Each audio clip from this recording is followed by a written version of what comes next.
Hello everybody, and today I have a special review for Geometry Wars Retro Evolved. I'm going to be playing the Evolve game mode, and let me first start off by saying this is my very first review using my brand new Hauppauge HD PVR. I am enjoying it a lot. I think it does phenomenal video quality, and as you can see by the video, it's very crisp and clean. But let's get onto the review. So you're basically a ship in this game, and you move with the left analog stick and you shoot with the right analog stick. At the top you can see you start with 3 lives and 3 bombs. You can use the bombs by clicking the right trigger, but I will show you how those work at a later point in the review when it's actually necessary to use them. So for this review I'm going to be kind of just doing one playthrough to show you guys what the game's actually like.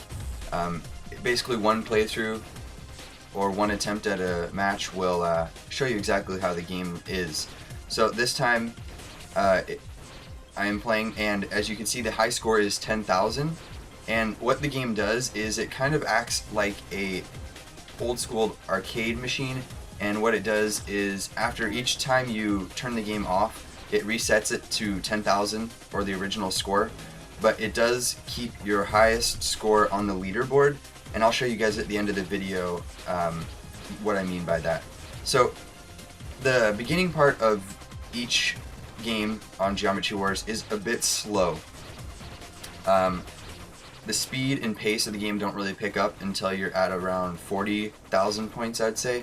So right here this is just pretty much easy stuff.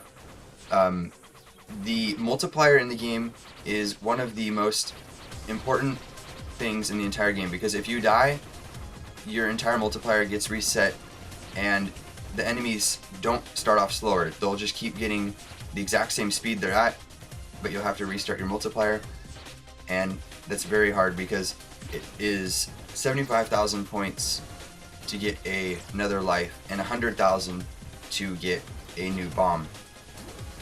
And like I said, I'll show you guys the bomb in a later part. And these enemies here are some of the hardest enemies in the game, and these are the snakes. You have to kill them with one shot to the head, but any part of their body can kill you. So as you guys can probably see, there are lots of different types of enemies so far.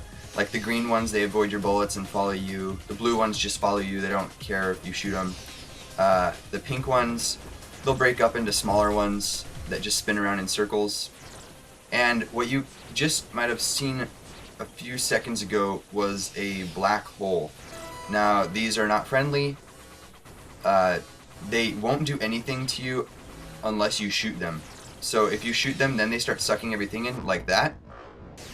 And right there was when I used a bomb, and what the bombs do are they destroy everything on the screen, but it doesn't really help too much because everything just comes back really quick. So it's a nice way to get out of a really tough situation, or if you know you're gonna die, always use a bomb, because it's much better to use a couple bombs than to die. If you have any bombs when you're dead, it's probably because you did something wrong. You should have always used them all in every match. So there are these red ones that are also shaped like ships. These ones, I don't know if you can see, but they follow you and they shoot like a defense beam in front of them, so you can't kill them at certain times, but you have to wait until their little defense shield goes down to kill them, and those are pretty tricky ones. So as you can see, there's kind of a technique to playing this. I keep going around the borders, but not necessarily touching the borders, because enemies do spawn on the border.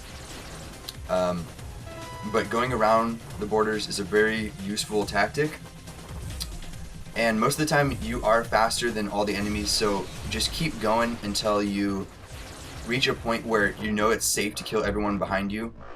So you'll probably see me doing that in a sec. But other than that, it's a really simple game, yet it is very, very challenging. As you can see, there's a lot of stuff going on the screen. You have to really be on top of your game and knowing exactly what you're doing, because this game will literally destroy you in a second if you're not paying attention. If you look away for even a few seconds, you're completely done. Now these enemies can really help you or really hurt you. If you kill a lot of them, you can get your multiplier up really fast, but there's so many of them that it's kind of hard to escape. Like I just died back there from them, and I just died again. And that's another thing to note in this game is once you die, you kind of just start dying and dying and dying. It seems like it's really hard to pick your speed back up from where you left off, but it is possible, especially if you have bombs. But in this case, I don't have any bombs right now, so it's kind of hard to get back up to speed. And I'm just going to let the clip run for a few seconds until I get to the end, because there's not really much more to explain about the game than what I've already gone over. So I'm just going to let it run till the end, and when we get back I will show you the leaderboards.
So Geometry Wars is one of my favorite Xbox Live Arcade games, and I don't think it should be passed up by anybody.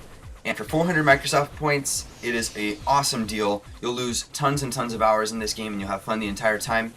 Though there is a steep learning curve to get fairly decent at the game, it is fun the entire time, and you'll have so much fun progressing, getting better and better, getting higher scores, and it's just a lot of fun. But there are two things I wish that would make this game better. One, being able to see the entire screen in Involved game mode, and two, having the addition of like an online co-op or multiplayer. But like I said, guys, here is the leaderboards, so you can see it does save your highest score. And thanks for watching, guys, and I'll see you in the next video.